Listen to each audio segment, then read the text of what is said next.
ইরানের মিসাইল হামলায় ইসরায়েলি ভূখণ্ড তছনছ।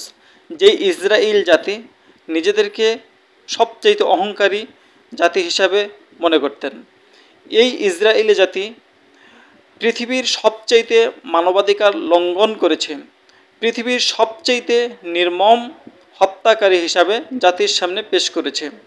এই ইসরায়েলি জাতি ফিলিস্তিনের মুসলমান নারী, শিশু এবং মানুষকে নির্মমভাবে, বেসামরিক মানুষদেরকে নির্মমভাবে হত্যা করেছে আর ভেবেছে তাদেরকে প্রতিহত করার হয়তো পৃথিবীতে কেউ নেই।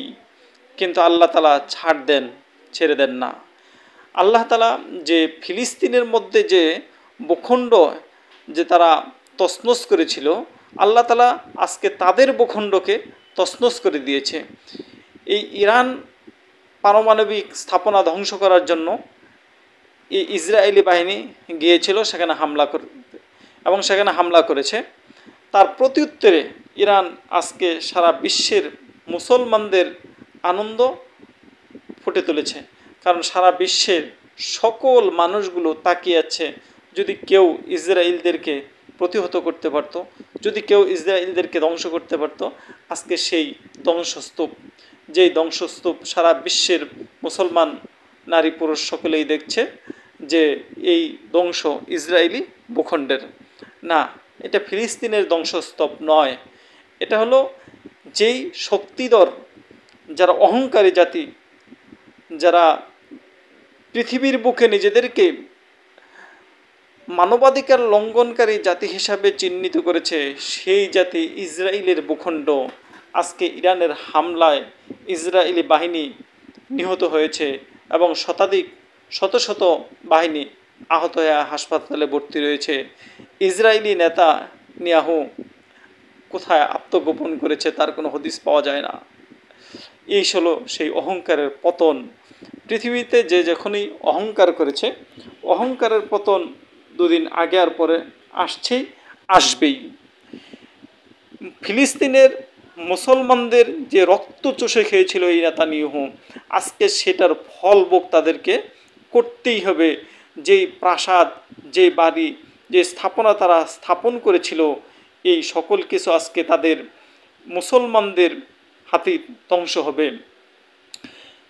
যারা নিরীহ মানুষের উপর জুলুম করেছে, নবীজি সাল্লাল্লাহু আলাইহি সাল্লাম বলেছেন, মাজলুমের বদদোয়া বন্দুকের গুলির চাইতেও বেশি দ্রুত আল্লাহ তাআলার দরবারে কবুল হয়।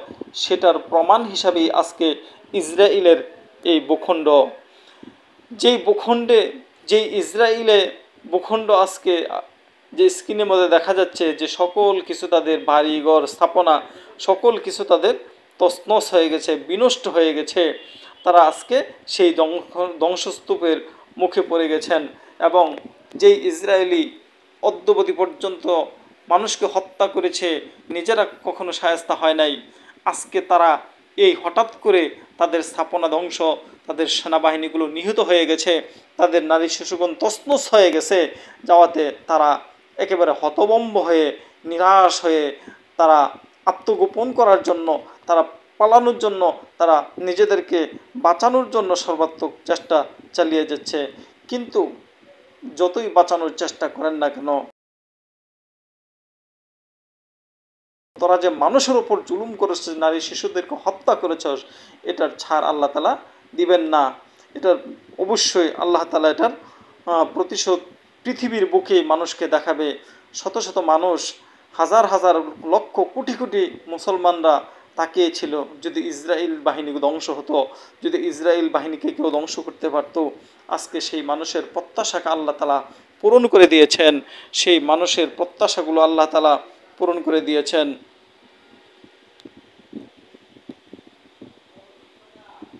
প্লিজ সকলে চ্যানেলটি সাবস্ক্রাইব করবেন।